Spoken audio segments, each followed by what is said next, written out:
Ladies and gentlemen, what is up? It's your boy Jermaine Event. UFC Macau this weekend is all right. UFC Macau is going down. I feel like this card is being slept on because, well, it's starting at 2 o'clock in the morning, my time, Central Time. It'll be 2 o'clock in the morning. But I'm hype. I'm excited for that. These are the cards that I love, ladies and gentlemen. UFC Macau. I hope I'm pronouncing that correctly. Yeah, we got some bangers on this card, man. I was honestly sleeping on this card, and then I saw this face-off between Petr Yan and Deiveson Figueiredo, and I was like, oh, this is about to be a banger. This is about to be a good fight. It's a way more interesting fight. I don't know why I was sleeping on this fight. This is a pretty interesting fight. I feel like Deiveson Figueiredo definitely has the advantage in the grappling, but Yan can wrestle. You know, he's not on the level of a Marab, obviously, but he can grapple if he needs to. He knows he's probably going to have to grapple in this one. This is actually an interesting fight. When I saw this face-off, I was like, whoa, man, let's look at this card. Let's look at this face-off real quick, ladies and gents. I'm hyped.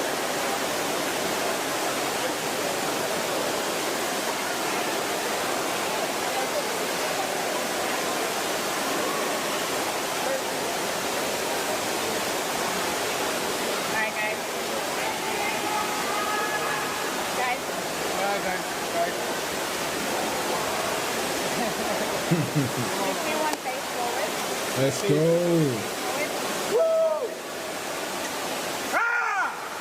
All right, that face-off alone got me hype. All right, I was like, this card, this main event at least, is pretty interesting. All right, this is #1 contender fight here. I think Figueiredo should already be fighting for the belt, but that's neither here nor there. All right, I think he's already the #1 contender, but he's taking this fight. If he beats Petr Yan here, he should definitely be the #1 contender, in my opinion. Yeah, I don't think he needs another fight after this. He should go straight to the belt after this. It's ridiculous that as a former champion, multiple-time champion in a lower weight class, he's had to go through the gauntlet and prove himself that he's a championship caliber fighter. He's a multiple-time champion. All right, multiple-time champion. Why are we playing these games with Deiveson Figueiredo? Why are we playing with this man's name? Put some respect on Deiveson Figueiredo's name, ladies and gentlemen. But so that got me amped. I was like, so let's check out this card, ladies and gentlemen. There's some decent fights on this card. Obviously, the headliner here, Yan Figueiredo. Let's just look at that real quick. Let's see what the folks are saying. Oh, Figueiredo is 5'5". Yan 5'7". Yan, the taller fighter here. Rare occasions, I feel like that Yan is the taller fighter. Yan's coming in 2-inch height advantage, but he has the 1-inch reach disadvantage to the 5'5" Deiveson Figueiredo. Deiveson 36 years old. He's turning 37 next month. Petr Yan is turning 32 in a few months here. Most people are rolling with Petr Yan. All right? They're rolling with Petr Yan. I'm not seeing any real explanation as to why. Personally, I feel like, man, over 5 rounds. Man, I don't know, man. Honestly, over 5 rounds. Damn, this is an interesting fight. This is a really interesting fight because obviously, usually in a Petr Yan fight, the first couple rounds, he's kind of taking it slow and figuring out his opponent, right? And Figueiredo usually starts fast. He's coming at you, trying to get the win, trying to take your head off in those first couple rounds, and then usually tires himself out. So if we hit that 3rd round, at least, that could spell disaster for Deiveson Figueiredo. If it gets to the 3rd round, at least, I feel like it could spell disaster. This is a pretty even fight, in my opinion. I think if Deiveson is able to use his grappling, though, that's the X factor, in my opinion. And I'm personally going to roll with Deiveson Figueiredo in this one. I think he just has, with the grappling, And though I think Yan is the cleaner striker, but I would say Figueiredo has more power. But I feel like he has the grappling advantage. I'm gonna roll with Deiveson Figueiredo in this main event to get it done. And we look at the co-main event, which is Yan Xiaonan taking on Tabatha Ricci. Ricci said she was taking about 6 months off and wasn't going to fight until 2025. Has taken another fight, ladies and gentlemen. Felt like she got gifted a W against Angela Hill. All right, personally, I felt like she got gifted a W from Angela Hill. I felt like she got gifted a W from Tecia Torres. I feel like she's gotten gifted W's her last 2 fights, and she could potentially be on a 3-fight losing streak because she lost to Lupita Godinez. I feel like she could potentially be on a 3-fight losing streak right now and not fighting Yan Xiaonan. She should be fighting fucking... What weight class does Veronica Hardy fight in? If this is the weight class, then that's who she should be fighting. Somebody further down, because she's been gifted these fights, all right? Tabatha Ricci has been gifted these fights. I know you guys be simping for Ricci. I don't be simping for Ricci. Yan Xiaonan is the favorite here. 81% of people on Tapology are rolling with Yan Xiaonan. I think that's the smart decision. Yan Xiaonan 35, Ricci 29. But with women and with women's MMA, dude, I feel like it's like heavyweight MMA. That 35 means something completely different. If you're like a 35-year-old fucking lightweight, 35-year-old flyweight, at that point it's like, oh, maybe you're starting to slow her down with these smaller, faster guys. But at heavyweight, it's like 40, and you can still be out there just... You got Arlovsky, you got fucking... Stipe just retired after getting beat up by John Jones. You got people in their 40s who can still kind of hang in a heavy division. And it's honestly, they're in their prime there when they get that grown man strength, that mid to late 30s, 40s grown man strength. That's when they really start to hit their stride in this weight class. And that's when these ladies here, 35, 36, they get that grown woman strength, all right? At that point, they're a grown woman. That's a grown-ass woman. You messing with a grown-ass woman. Tabatha Ricci, that's a girl. She's 20. That's a 29-year-old girl versus this grown-ass woman over here, all right? That's what's happening on Sunday morning where I live. That is what's happening Sunday morning where I live. I'm hoping, ladies and gentlemen, I'm going to try to...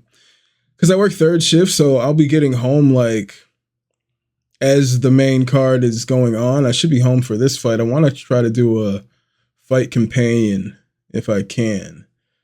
Whoever's there, come join on in. Let's watch some fights together, you know. I'm rolling with Yan Xiaonan, and that fight's my boy Song Kanan. All right, Song Kanan, he was a couple punches away from changing his life. He could have finished Ian Gary if I'm not mistaken. He dropped Ian Gary. Yeah, I was there. Jones gone. I saw that shit live, man. He dropped Ian Gary and just couldn't get it done. He was close. Now Ian Gary is fighting Shavkat in the title eliminator, man. The world's crazy. But Song Kanan versus Muslim Salikov. 60% of the folks at Tapology are rolling with Song Kanan. I fucks with Song. I think Muslim Salikov, who's 40 and not at heavyweight, all right, 5'11", fighting at 170. You know, he's just not the most... At 40, like, do I think Muslim Salikov is ever going to be UFC champion in the welterweight division? I don't think so. He's a decent fighter. But I think maybe, like, it just took too long for him to put it all together. And even with that, I don't feel like he's the most, like, active dude out there. I don't feel like he's coming in there to take people's heads off. You know what I'm saying? I don't feel that way. Definitely going to roll with Song Kanan in there. I don't know how many more of these Muslim Salikov's going to be signing up for at 40 right now. You know what I'm saying? I don't know a lot of these people. I don't know who Kong Wang is. In the main event of the fucking prelims, we got Volkan Oezdemir versus Carlos Ulberg. All right, that's a fight right there. That's a lot of fight right there, ladies and gentlemen. Don't take that fight lightly. That's a good fight right there. I think Ulberg should be able to get the job done. He's just so precise. He's so precise with what he does. And I wish he could have either fought Jamal Hill or... Yeah, I think he was set to fight Jamal Hill. And then... Well, Khalil Roundtree. I think Khalil was set to fight Jamal Hill. And then Khalil tested positive for steroids before he got his title fight. So he had to pull out of that fight because he got suspended for steroids. And then Carlos Ulberg stepped in to fight. But then I think Ulberg pulled out, right? I feel like Jamal Hill got hurt. And yeah, then they put Anthony Smith in. And then Ulberg got hurt. That was an interesting few weeks there. Remember when that was happening? Jamal Hill's returning too soon to fight Khalil Roundtree. Then Khalil tests positive, has to pull out of that fight. Then Jamal gets hurt because he returned too soon. Well, I don't know if that's why he got hurt, but he got hurt in training, had to pull out. Now Anthony Smith steps in to fight Carlos Ulberg, and then Carlos Ulberg gets hurt. Now he's fighting Volkan Oezdemir. All right. Now he's fighting Volkan Oezdemir, man. This guy's good. All right. Carlos Ulberg's good. I think he's going to... Ulberg's good. Oezdemir's good. This is a good fight. All right. This is going to be a real good fight.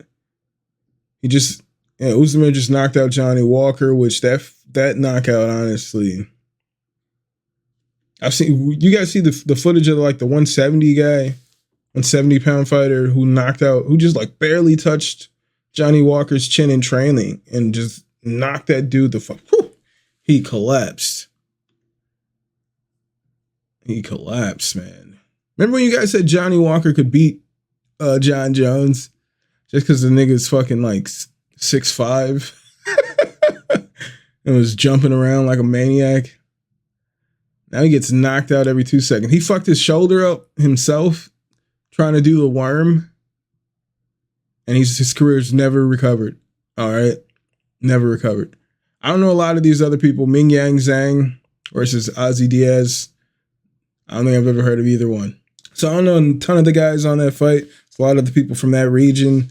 But this is a time for all of us to get a little more invested, a little more familiar with these fighters here from that region. We could have some potential stars on our hands here. So I'm definitely going to be checking for these fights. You guys should be checking out the fights for UFC Macau. Check them out, ladies and gentlemen. Let me know in the comments which fights you guys are most excited for this weekend's card. Or let me know if you guys aren't interested in this card at all. And if you aren't interested in this card, you are insane. This is a nice card here. It's a real good card. You're wrong. Hit that like, hit that subscribe, and I will see you guys when I see you. I'll holla.